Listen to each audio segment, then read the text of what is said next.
react to those hormones in my body. So if I have those hormones active in my body, my breast cancer grows.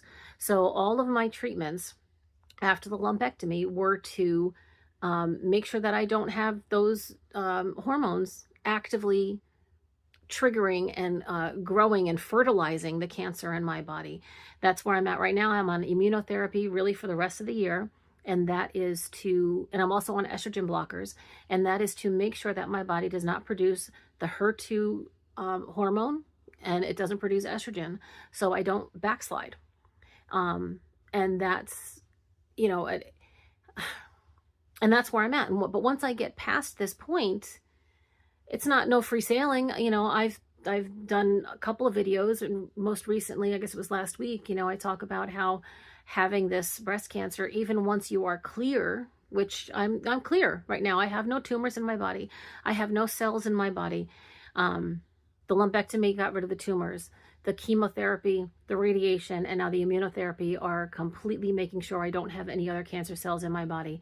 So I'm clear by all rights. But it's still a lifelong battle because you have to be super vigilant. I still have to go back in a couple of weeks for another biopsy because I have calcifications in my breast. I talked about that in a recent video. You know, I have to monitor my heart because the chemo can, you know, impact my heart.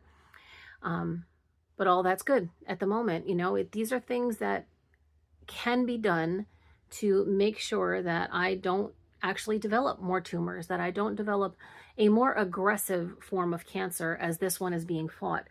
You know, there's just, like I said, in breast cancer alone, so I have that triple positive, there's triple negative, there's combinations of those things, there's interductal, there's what is the word? It's interductal and intraductal. So it's inside the duct, outside the duct. You can have it like I had in my lymph node, or you may not have it in your lymph node. You could have one breast, you could have two breasts.